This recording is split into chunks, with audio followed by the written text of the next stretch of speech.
I haven't seen you last time. What happened? Last week? Yeah. Spring break. Is that not spring break yet too?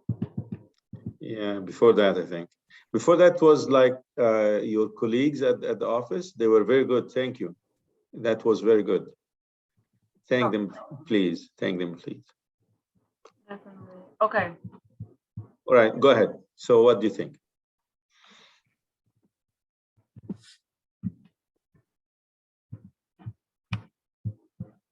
So just to be clear, we're just talking about like what our thoughts were on everyone's. Yeah.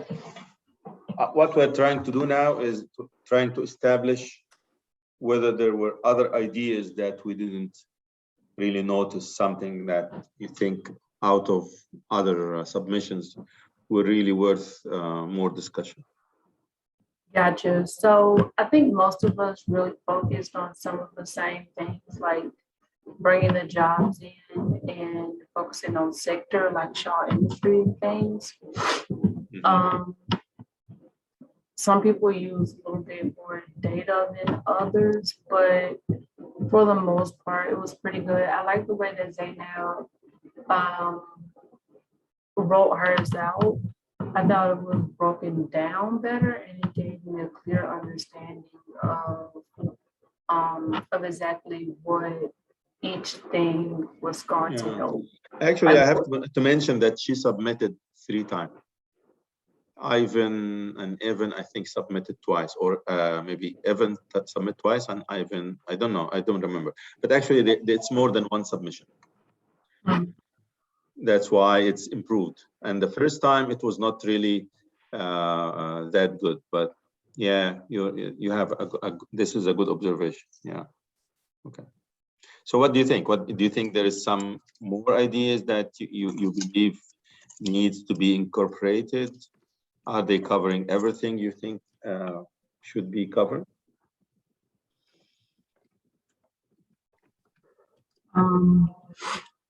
For the most part, I think everything was covered.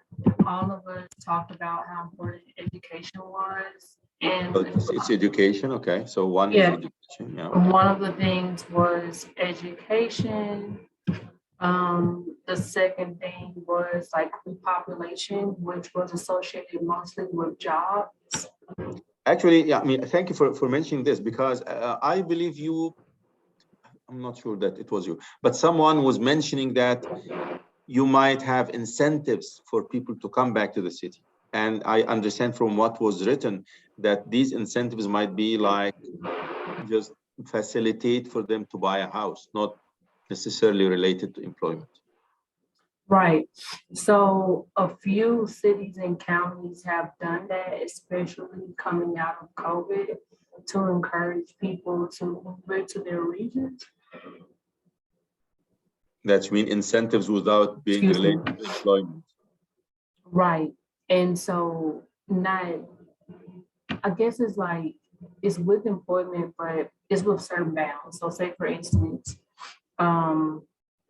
some cities say like, if you move here and stay for a year, we'll do X, Y, and Z, or we'll, provide incentives for this. Some people don't really care about the job side of it because a lot of jobs are remote. So just getting people to the area is the main objective. And then there are also incentives for employment that help people. A lot of companies, especially automotive and manufacturing, focused on, I should say, more skilled positions and certifications, focused on signing bonuses, which gave people an opportunity, like when you come on, well, they have like, say for instance, a $5,000 signing bonus. You get $1,750 when you join on your first check, and then you get $1,750 after your third paycheck, and then you get the remainder. So some of them are breaking it down that way in order to encourage people to stay. A lot of incentives, a lot of more innovative incentives are being used, and are being considered for jobs that have not necessarily been so in the past, just But because actually, of like. I'm also interested in this. So actually, you mentioned two things about incentives. One of them Mhm. just being there, and the second was about employment, right? Right. But for the first one, what kind of incentives for just creating a homestead? Yeah, That's what you meant, so, right? Mhm. right, so some places are offering grants for housing. Some of them, when I say grants for housing, I mean like, or incentives for housing. It may be if you move here, like we'll cover your inspection fees, or Oh, that's we'll first time to do. hear. First time to hear. They cover inspection fees and things like that. Yeah, like it's different things. Some cities are giving people like sets amount of money to stay there for a year, and that's more so like in your more vacation areas like Hawaii or Alaska or like Southern California and stuff, which thrive more so off of tourism. Because since people haven't been to those areas, they need people to come so that their residents and things, can actually go to work because their residents serve the people of those areas. So, yeah. I understand that in Huntsville, if you establish homestead, you will be like the property tax will be halved or something like that. And then there's also a program that you can look up. It's called Remote Shows. It's in Alabama. It's in the Muscle Shoals area. But Remote Shows is an approach to get more remote workers to come to the area. I didn't get that. This is like just incentivizing them to what? To come to the area to work remotely from Oh, Muscle okay, to Shoals. work remotely. Okay, I understand that. From their city, work remotely from their city. All right. Okay. That actually was only possible after COVID. I think this is the new normal, It part of the is. new normal. Yeah. Mm. And actually, I didn't know that these signing incentives or signing bonuses were that available before COVID. I think it's also something that increased, or maybe it's just visible these days that post-COVID jobs are offering more sign-in bonuses. And that's because the market is just a lot. The market is a lot more not challenging. What's the word? Competitive than it has been in the past. Like people are actually fighting over talent, not necessarily talent fighting over jobs. So the incentives and those benefit packages and Well, things. for me, if you stop here for a second, that was mind, but it's like it's a challenging thing for me. Why did it change all of a sudden after COVID that now there is this kind of scarcity of talents? Many people, I believe many people actually retired, even early retirement. And some people decided that they're not gonna do the same kind of jobs anymore. This is kind of crazy. But now in our context, you are saying that the city of Andalusia might be able to provide incentives for remote working. Would you please expand on this a little bit? So the incentives for remote learning are more so a result of like remote work becoming more of an option. So not as many people need to be in a space in order to work there. And so what that means is that I can be in Nevada and I can work a job in Alabama as long as I have access to the internet. Or I can be in Alabama and work a job in Nevada.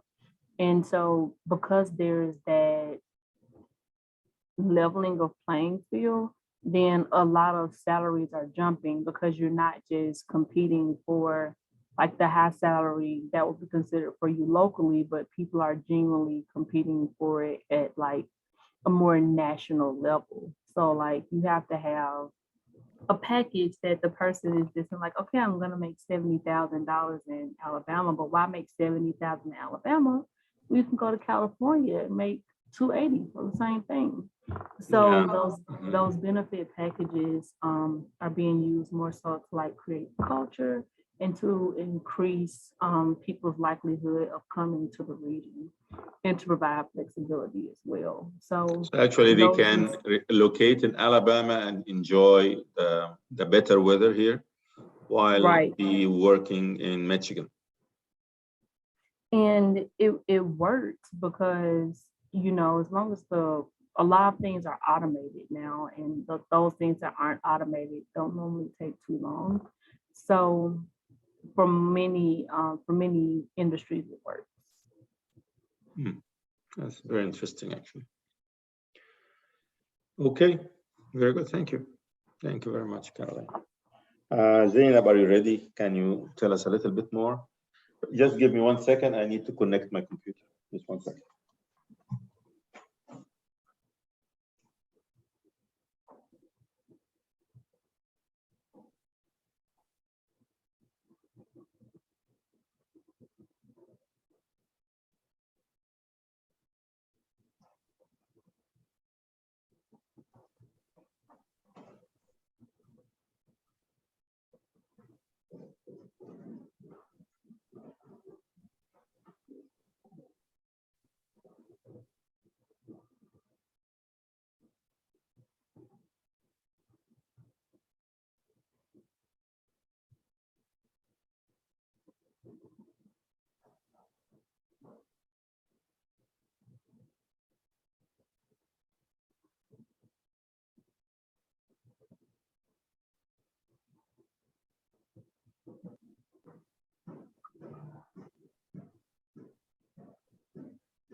So it took more than 1 second.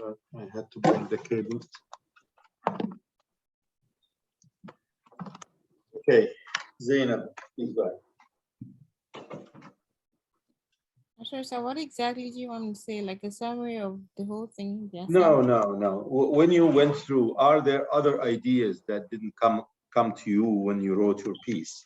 Like you found that there were some other things that you didn't know before, or like of didn't think about? Oh, okay. I see that actually. What most of us wrote are kind of similar. Our proposal for the suit is kind of similar. Okay, I think for just the data analysis, that's what seems to be a little bit different for me, everyone here. Just Yeah, I think the data analysis is completely different between all of you, and I think whatever data you analyzed were not the same as what Evan or Ivan analyzed, or I mentioned, or whatever. So actually, yeah, you're right. I believe this will be a job for Antoine to actually put all these analyses together and make them uniform, because not everybody was analyzing the same data. Each one selected part of the data to analyze. So actually adding them up might be a better thing for the whole report. Yeah, that's a good point. What else?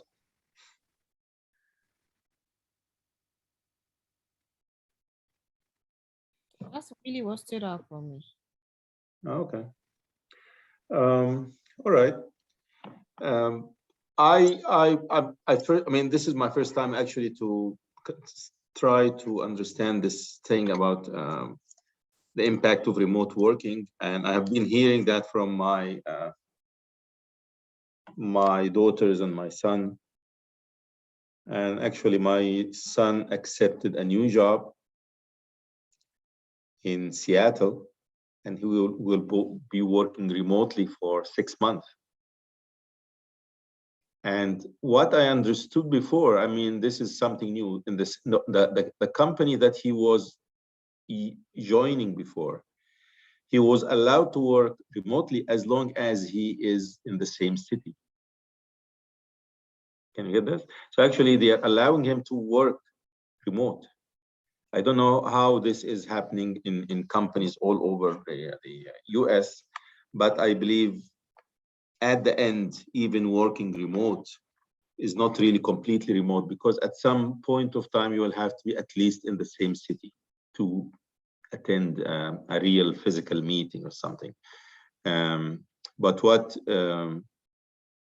Caroline was telling us now, or Caroline was telling us now, is that is now even getting more relaxed, like you can work in a different state.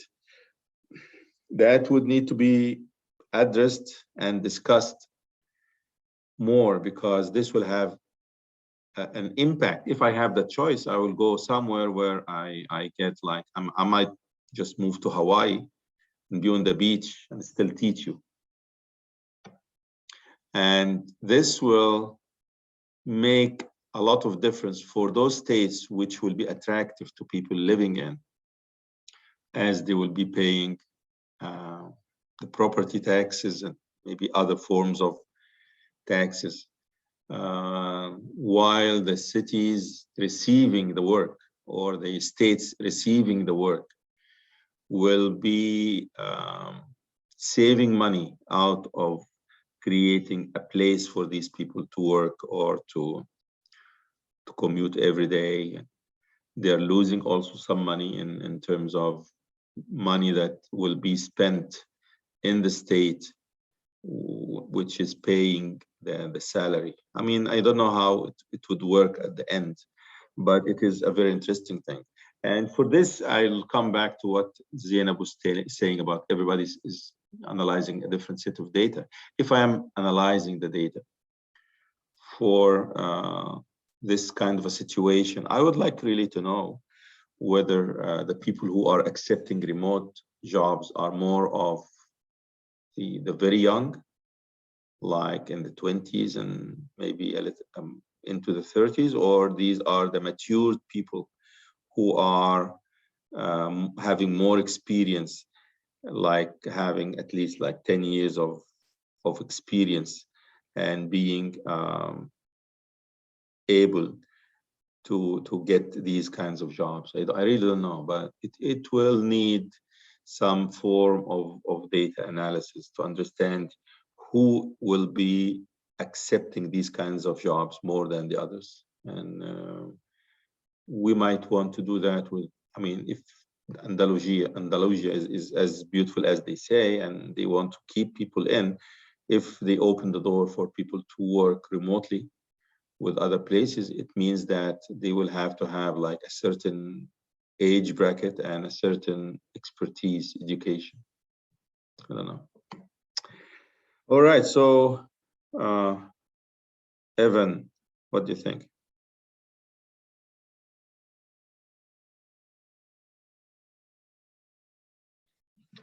Evan is still with us?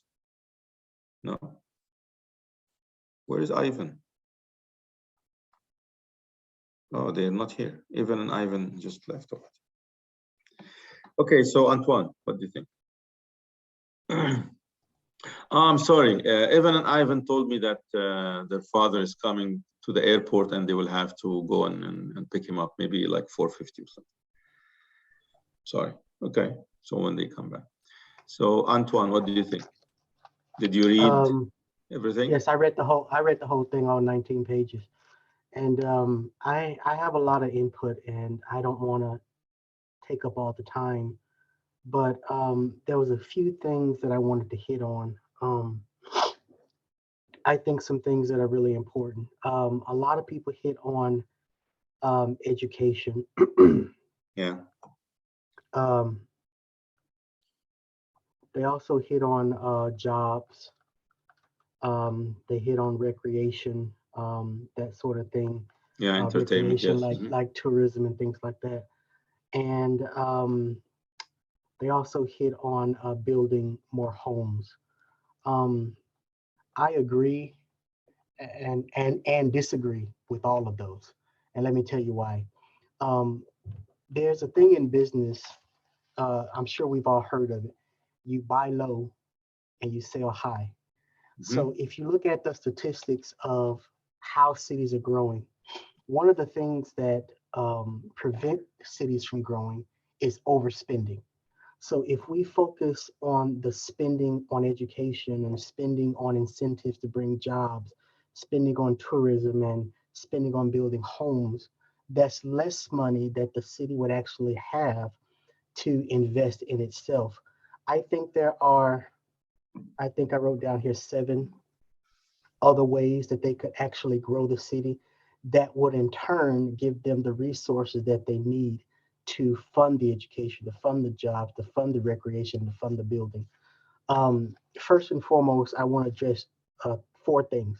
The first thing is that Andalusia is not ready as a city to move into the 21st century from a digital perspective.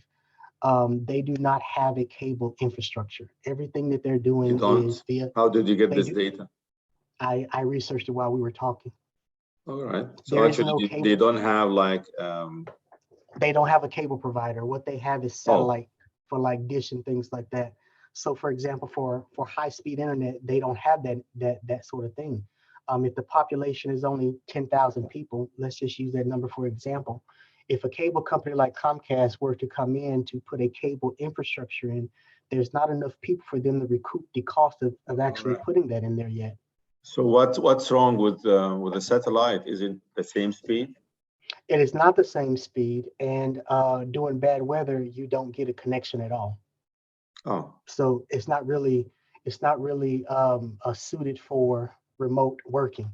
The second thing that no, no, someone wait, else wait, wait, mentioned, wait. That's a very interesting thing. I still remember this job I had where even connecting electricity was mhm, very difficult because this was like maybe 35 miles away from any cable connection. So to provide these 800 people, they were like only 800 people, to connect them to the network, the grid, I'm sorry, to connect them to the grid, you will have to have a cable running for 35 miles, that's correct. which I believed at the time was not feasible. So they will have to regenerate their own electricity. And this will be cheaper, even if the initial cost was high. But now, in a similar situation as you are mentioning, if they don't have good fiber optic connection or anything like that, then they will have to work on whatever is available. Why do you think Comcast would be interested in providing them? They won't be. I I don't because there's not Yeah, enough people for there's not yeah. enough people for So them to recruit satellite their will law. stay, satellite internet will stay as maybe the main source of internet. Yes, sir. Yeah. The other thing that to me is an issue is the power company, Power South. Power South is playing in 18 other cities, and so Andalusia is not a priority for them. It's not a prime Um, market. right. So for me to to partner with them doesn't really make a lot of sense because it doesn't benefit them. So it's like, I think of this in No, terms of no, a game wait, of wait, wait, wait. It doesn't, well, if it is, I think this is the only option available to Andalusia. correct. So So, it's the only option available to Andalusia, but let's just say, I'm just speaking hypothetically. Let's say Andalusia developed its own power source. That means that Power South, out of the almost 500,000 people that they're providing power to, they would only lose 10,000 customers. That's not even a blip in their in no, their, nothing. That's nothing. so I don't think that Andalusia have the leverage to partner with Power South, which is the utility company there. So I think they're out. Um, the last thing, I mean, the third thing I want to talk about is something that you mentioned. Why is the population decreasing after COVID? I think this is extremely, extremely important simply because a lot of people don't pay attention to it. If you think about it, in today is the 7th of April, 2022. According to statistics, there are 10,000 people that are turning 65 years of age every single day this year. Wow. 10,000 people turning Every the single age day? every single day in the year of 2022. they're turning 65 years of age, 10,000 people. So let's think about that. COVID hit, and what was COVID? COVID really hit a certain demographic. It hit that higher age group because they're the ones with more of the underlying issues. So Yeah. you had a lot of the baby boomers moving out of the job market. You also have, statistically speaking, people getting married later in life, and they're having children later in life. So now you have mothers who are having babies in their late 30s and 40s who are also coming out of the workforce.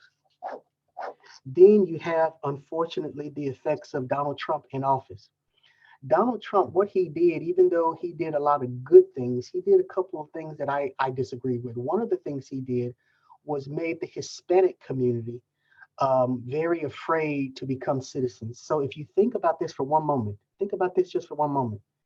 A lot of the jobs that we, let's say, didn't want, the grass cutting, the painting, the masonry jobs, all of those, when the Hispanic community disappeared, all of those jobs opened up. Now think about this for a second. If you have an ocean or a lake, and all of a sudden you increase the land mass of that lake is gonna go down. It's gonna become smaller. That doesn't mean that there's less water. There's just more opportunity for that water to expand. And so when the Hispanic community moved out of these jobs, the job labor outside of the Hispanic community, it didn't decrease. There was just more opportunity. So now if you look at where it is, that finite amount has now been spread across a larger job market. And it looks as though, from their perspective, that the job market decreased. No, I think the Trump era politics really hurt our Hispanics, brothers and sisters, and the job market. And so with that in mind, you have to think about the last thing that I'll talk about, and then I'll get into these really quickly. If you look at what the loss of the Hispanic population did, it opened our eyes to the fact that how important trade school is.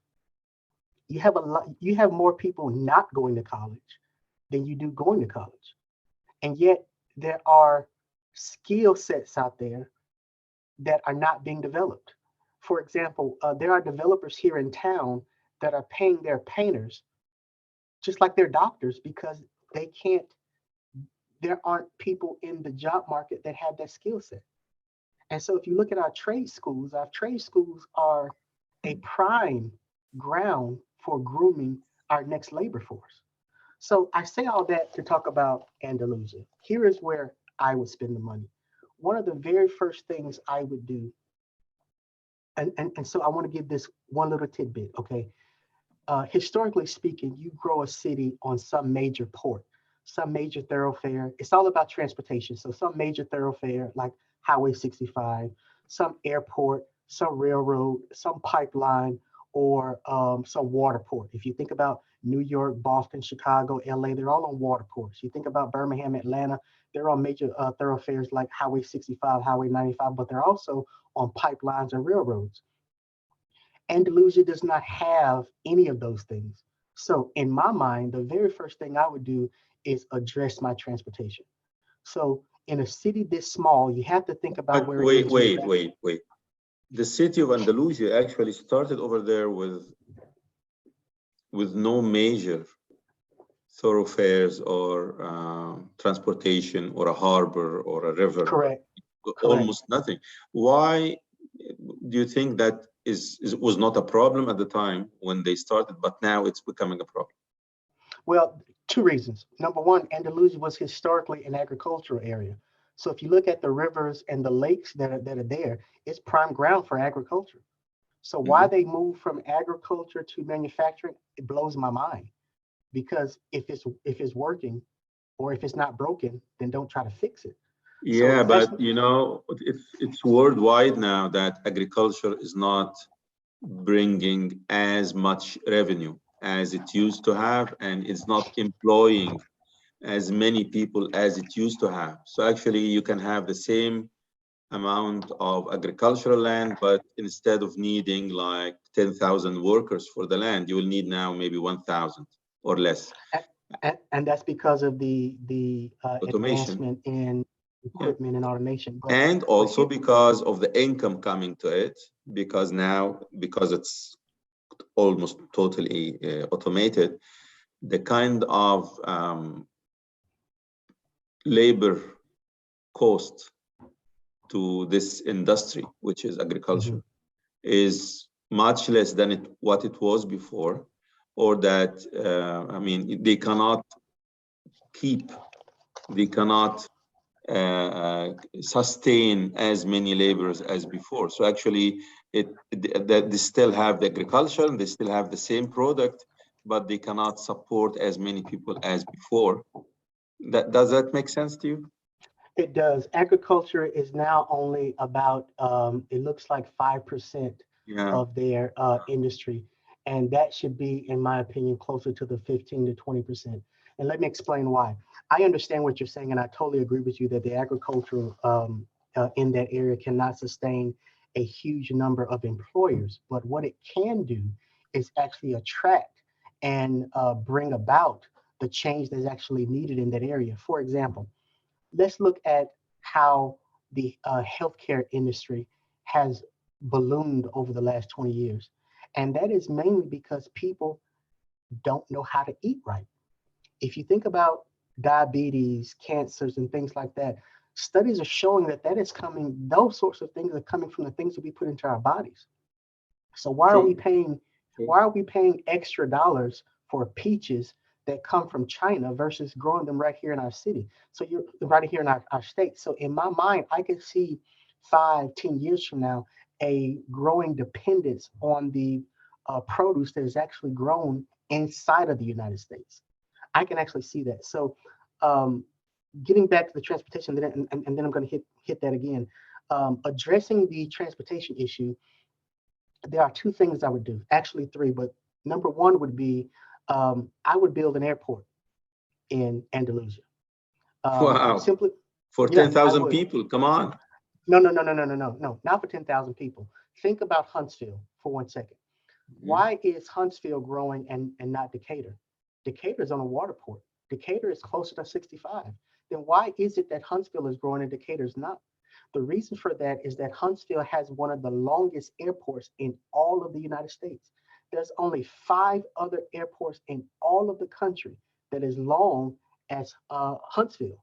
So if you think about it, the arsenal is located here because the runway at Huntsville Airport is long enough for them to land a plane that's carrying tanks, helicopters, and all that other stuff. I mean, I will think it in the opposite direction. The arsenal was the reason that this long runway was created. And because the arsenal is actually older than the airport. They had their own runway before, but now they're having to use, I mean, it's kind of a joint or integrated together with the international airport. But actually, yeah, but let's go back to the main point. You're saying that if you create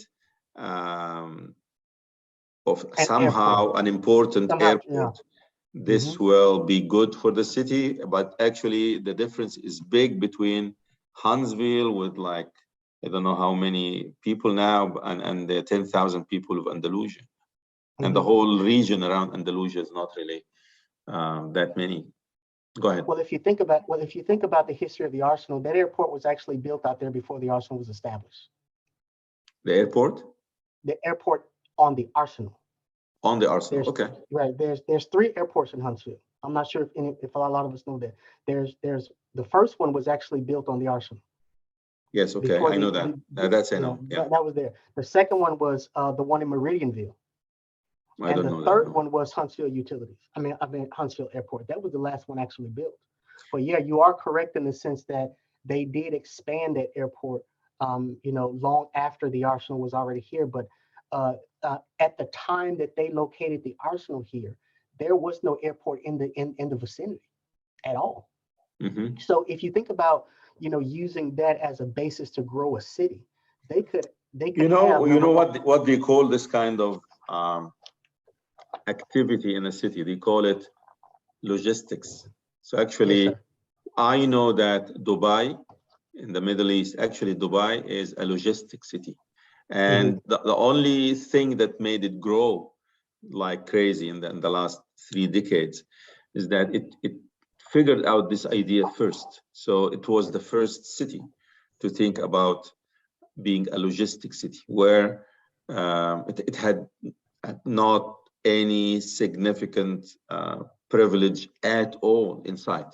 I mean, the site is just somewhere inside the peninsula, and even it's not even exposed to international waters or anything. Yes, But sir. they thought about this. So actually, what you're telling me now is creating a logistic hub Hmm. around Andalusia, and you think this logistic hub will be more for aviation, not for other forms of transportation? No, sir. I'm saying that an airport there would actually open the door for other businesses that are focused on getting products in that area. Because if you think about from highway 65, where you would take what is that, 84 to Andalusia, or 29, whatever it is. From there, if you were to go straight down to the Gulf, you're still gonna have about a 2.5 hour drive. Whereas Hmm. if you cut through Andalusia, you can cut that drive in half. You can Ah, literally okay. cut that drive in half. But So if for you cut example, that drive in half, there is no incentive to stop in Andalusia. You go ah, and through that's Andalusia. right, and that's going to be my other point. So for Very good. example, so number one would be transportation. Number two would be I would marketing. actually use the term logistic. Yes, You sir. want to, you create a logistic hub or a logistic kind of link Yes, through sir. Andalusia. That's a good idea. That's a good, And but and I don't number know, I mean, how practical. understand. Um, the other thing is, and I'll get back to that when you say practical, I'll get back to that. The other thing is marketing. And the reason I say that is I take that drive fairly often. And I didn't know until I just mapped it that I could cut through Andalusia and save myself about an hour and a half. Wow. And so that information is not on the highway. So if they actually produced marketing right there on the highway that said, hey, cut an hour and a half off your drive going to Pensacola, going to Panama City, going to, Miramar Beach, through, going this way, think about the number of cars coming through Andalusia that would stop for gas, that would stop for a snack, that would stop to get something to eat, that would bring those extra dollars to the city that they're not, that they currently don't have. Um, so I'm sorry. I'm sorry. I'm actually smiling because I remember this. There was a movie, 1980s or something, and the movie was all about that a small town like this, our city here, and they were very close to the. They created a highway with no, because it's a very small city, like a couple of few thousand. So actually, they decided not to have an exit or anything that connects to the highway close to the city. So the people met at night and said, well, this is not doing good for us because now everybody's using the highway and we're losing a lot of business.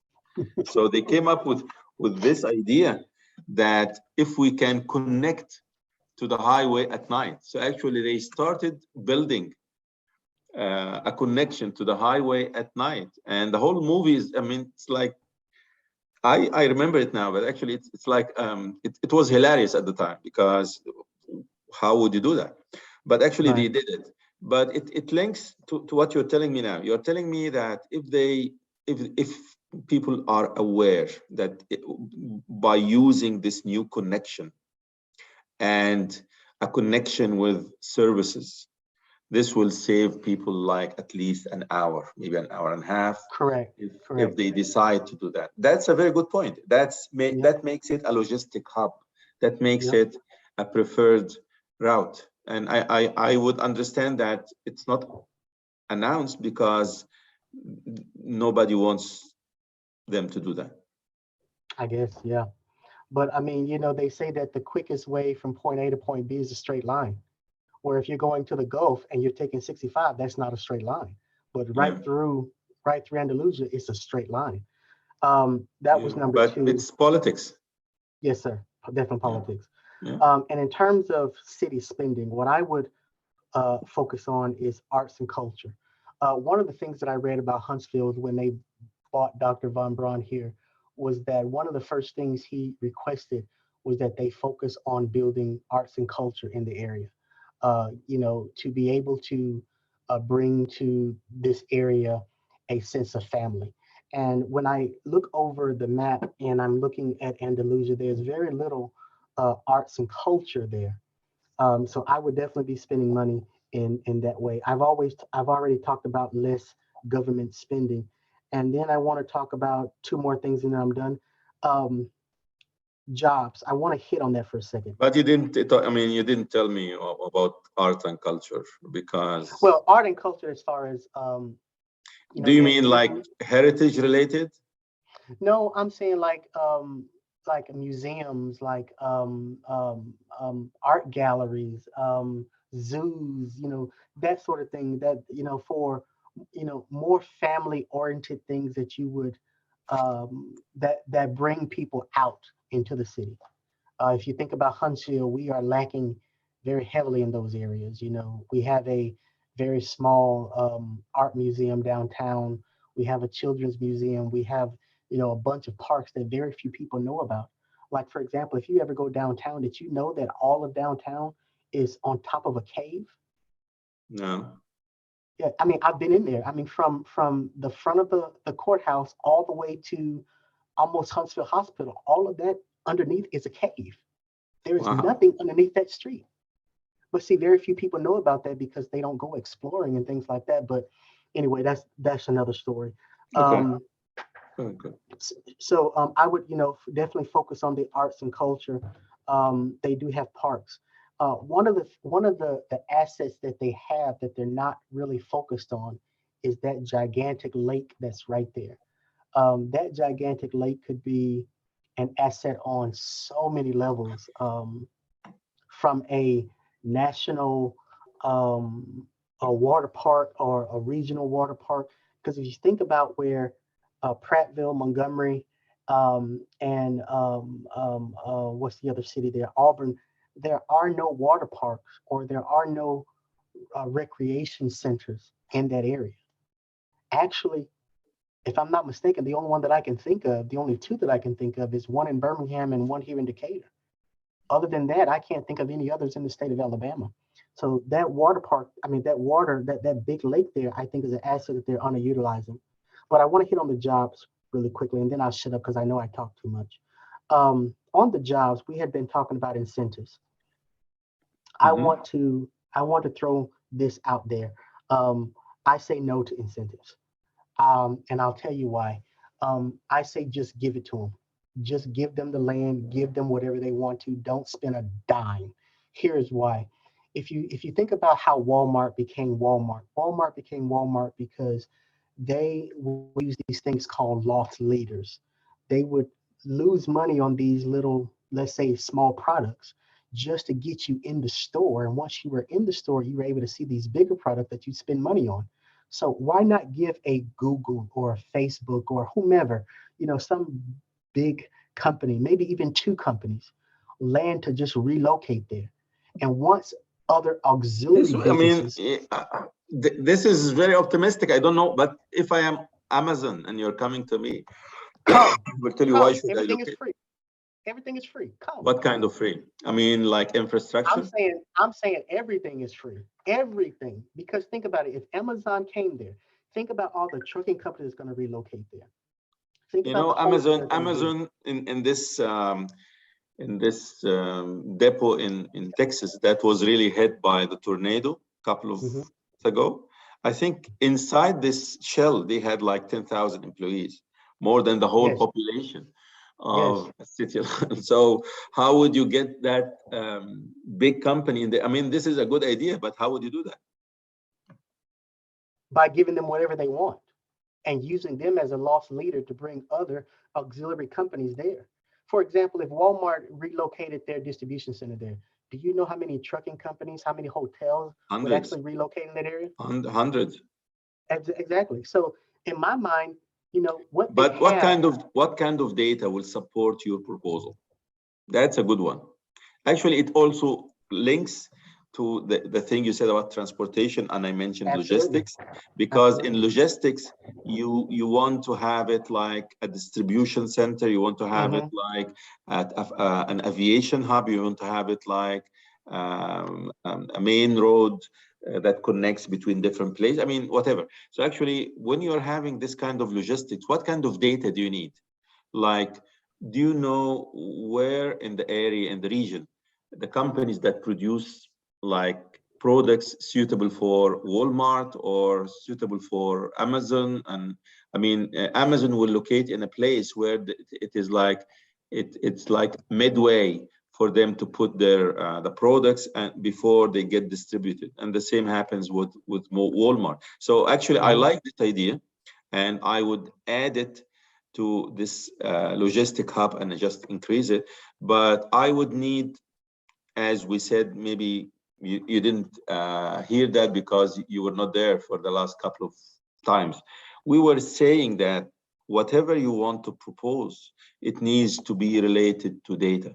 So if you want to do this, I would like to see on a map the first part about transportation, the connection, the length, the time saved, whatever regional importance of this connection, whatever, and number of cars passing by the 65 in a day, and number of those cars going to the beach or going to actually to the coast or to the like the Gulf area. And if for the logistics of distribution centers and things like that, I would like to know how many companies are already located around this city of Andalusia, and how would they help having this logistic thing work. Because sometimes I mean, it's a very good idea, but if you, I mean, I will go to what Carolyn said about Zainab's report, that it was well written because she wrote it 3 times. And actually, the first time it was full of very good ideas, but not supported by any data. The second was better, but actually, I think the third and whatever Ivan also presented had some database. So actually, when we say that it is an evidence-based planning, we mean that when you say something like this, which is a beautiful idea, it's a very good idea. Okay, let's see in the data how, let's like have a map of how many big companies that might be the source for this distribution center, or how many companies that would help having an Amazon depot or a warehouse. I mean, things like that. So yeah, it's a good idea, but you need to support it with data. Yeah, you have. Do you have the time this week to work on this? Yes, I do. Okay, I probably knock it out before Monday night through the weekend. But whenever you're done, just send it to me. Yes, sir. I will read it and work on it. Okay, I want to give you a number. 1,116,093 cars are passing by the exit at Andalusia on Highway 65 a year. Wow. That is going to, it looks like exit Highway 84. 1,116,093 cars. And it says the date here is 2018. So I don't know. Well, look, 1 million, it means like the maximum density in a day will be like maybe 50,000 something, which is not big. I mean, there's a formula. Yeah, on Jordan Lane, it's 44,000 a day. Yeah, I will tell you 50,000. That's what I said. This will be the maximum, because you kind of there will be peaks and lazy days and things like that. So yeah, that's a good. Yeah, if you can support with data like that, that will be almost perfect. Very good. Okay, and the last one is something that I said to the gentleman the last time we were talking, is cooperating with neighboring cities for mutual benefit. So looking at these other cities, I tend to think of it in terms of a hand. Um, if you got a finger and you try to, defend yourself, you may not do very well. But if you got a fist, you can, five other fingers that you can, or four other fingers that you can put with that one, then you can kind of defend yourself with that. And so I'm looking at Andalusia, I'm looking at I'm looking at Florilla, Evergreen, and Georgiana. If they, and also Laverne, if they were to combine their resources to really develop that area where Andalusia is weak, the other ones may be strong, and together they can redevelop um, economically that entire area for the mutual benefit of all those cities involved. If I am the mayor of Georgiana, I would tell you that's a perfect idea. But actually, I would like to have the center in my city. Why should I help the city of Andalusia grow while my city stays as is? Actually, I mean, it's kind of, it's not really that, it's not that perfect word. We're not living in a perfect world. But in Andalusia, if you want to, I like the idea, but it means that you actually plan on a regional level. And the way the city of Dubai was nothing actually when it started logistic hub. But what happened is it was the first city to do that. It was kind of providing for this kind. I mean, they started the biggest airport even when they didn't have anybody flying in that area. When they created this big harbor in Dubai, I think the question was, why are you building this? You won't be needing this in 50 years. So the guy who had the idea, the ruler or the sheikh or whoever, he said, 50 years, good. I thought it would be 70. So so the concept here is, that's a very good idea, but you have to be like futuristic. You have to be, I won't say cooperate. I would say I would adopt some form of regional planning where Andalusia wants to play the role of the logistic hub of some sort. And when it is like some sort of a logistic hub, then other smaller cities who don't have to pay nothing will join. But if you start early, this will bring everybody to you and you will be like a center. After Dubai started, because I studied this area, I mean, I flew to Dubai in 1997. I was there because I thought what is happening is actually amazing. I don't know how they did that. And when you go there and you discover that the only thing they did was just have the idea before the others. And after 10, 15 years of everybody saying that it won't work, it worked. So after it worked, all the surrounding cities said, okay, why should it be Dubai having the regional hub for logistics and things? We can do that the same. Instead of going to Dubai, you can come to Riyadh, you can come to Oman, you can come to Bahrain. But they already started and investments were already there and nobody was able to beat it. So actually it was not like regional cooperation. It was more of starting, superseding, being the first, pioneering, and through some good regional planning that you can create a good logistic hub in the area. And after that, all the cities benefited, because if you can do that, the city of Georgiana, the city of this and that, they can also benefit because there will be a lot of business traffic in the area and they will all benefit. But it starts by regional. I like this idea. I like it very much. It relates to this logistic hub thing and the logistic connection, transportation connection is a very good thing. Yeah, that's a good idea. So that's all I had. I Perfect. know I talk a lot. No, that's good. That's you are enthusiastic about this, and I like that. All right, let's see whether we can work more on this report. I believe what you need to do, and please take your time with this, we need to do some, first of all, collect all the data analysis that was done in all the reports together in one chapter and make it like a good chapter about data and data analysis. What happened? Yes, sir.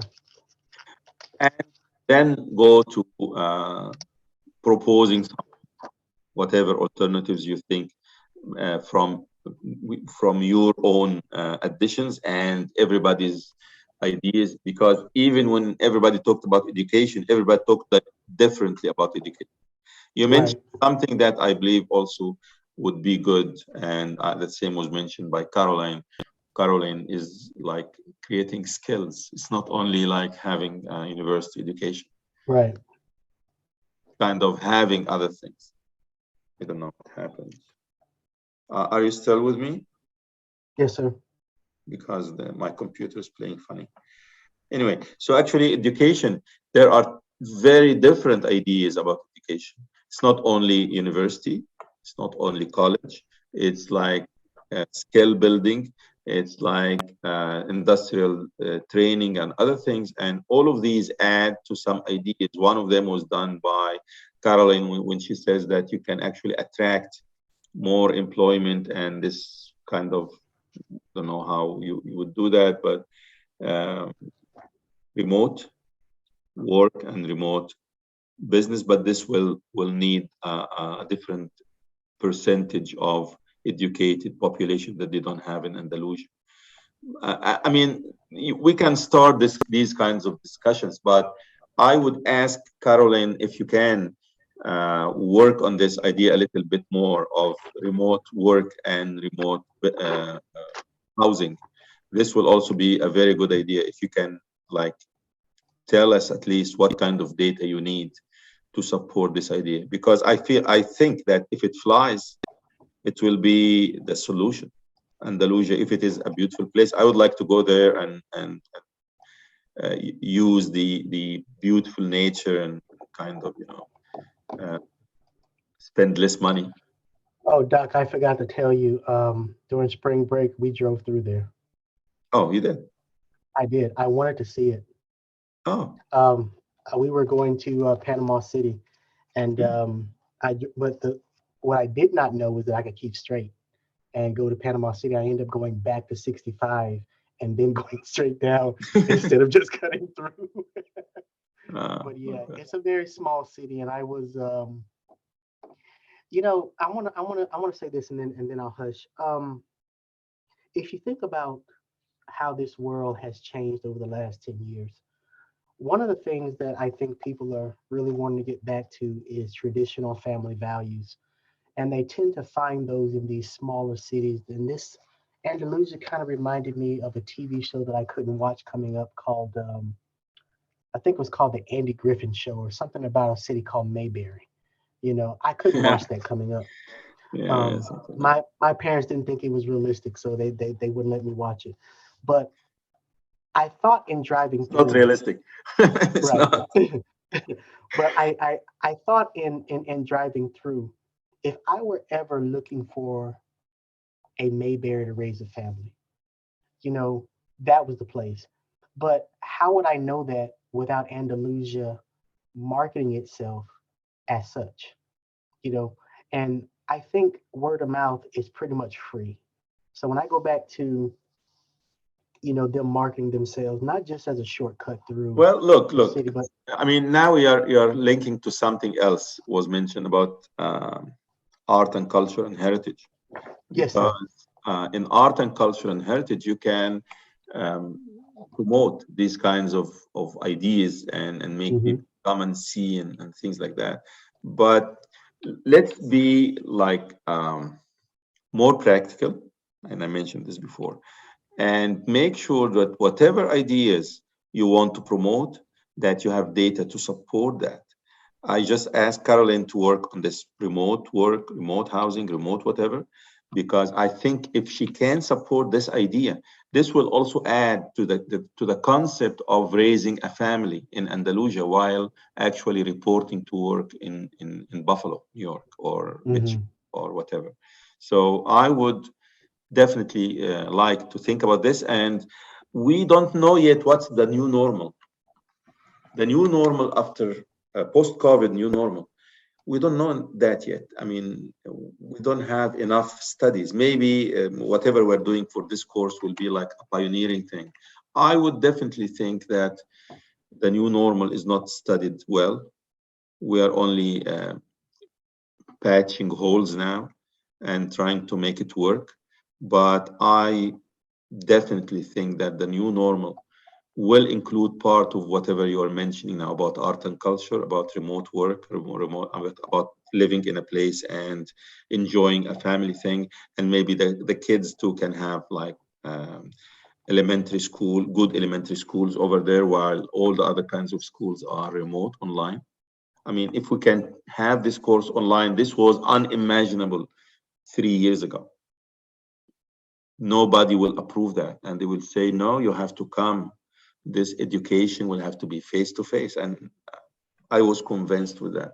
But now, if we can teach this course online and like meet once in a month or something, that's good. So maybe this is a part of the future. The logistic thing, the transportation connections, working on within a regional framework. Let me frame it like that. Working within a regional framework where you can get the strengths of all the surrounding area and just working as a logistic thing. That's a very good idea. That's a perfect idea. Well, thank you. I really appreciate all of these ideas, and I would just say, okay, let's wait for what happens this week. I would hope that if Caroline can send me something before the next time, like if you can do that on Monday or Tuesday, that would be good. And I hope Antoine can do the same Monday and Tuesday. If I have like a good draft for a report, I will ask Mr. Next to actually join us very soon. And we only have this next week face to face, so we can discuss in class with Lady Kasama too and get some ideas about what kind of rezoning they're doing. And then we'll have one more time online with the city of Andalusia, and this is the end of our course. I really enjoyed it very much. I hope you did too. Would you, on the presentation, would you prefer a Word document in addition to a PowerPoint, or would you just want the Word document? Either one is fine with me. Look, I would always look for a Word document because out of a Word document, I can make 10 presentations, no problems. Gotcha. But we have to get up because planning is more about a report. And I would like us to be able to produce a good report. And this maybe this is another objective, my objective for this, because when I ask about previous student productions for this class during the last few years, I didn't really get a good report, not even a single one. All of them were like, okay, let's have I still remember one about Meridian Street, and let's go discuss what they have now. How would you like to develop it? And that's it. So actually, no data, no what we call. What we're doing now is like a Delphi, where we are discussing the same idea and doing routes and iterations about it. And so actually, it's my own objective to produce a good report that I can use later with the department for how to produce a report, what is included. We didn't talk much about how to put graphics. We didn't talk much about the final production of the report, but your report for this course will be part of that. I'm more interested in the report than the presentation. Right, thank you very much. Thank you. Thank you, Antoine. Thank you, Caroline. Thank you, Zainab. And I hope that Ivan and Ivan will I will leave this recording for them to see what we did. but I know that they had to leave for an important reason. They told me. So I will be waiting for your inputs, maybe Monday or Tuesday. And next week, we're meeting face-to-face in Carver, room 222, with Lady Kasama from City of Huntsville Planning Department. Let's see what she has for us. Thank you very much. Any more comments or Thank you, anything? sir. Thank you. See you. See you next week. Yes, sir. Bye-bye. Bye-bye.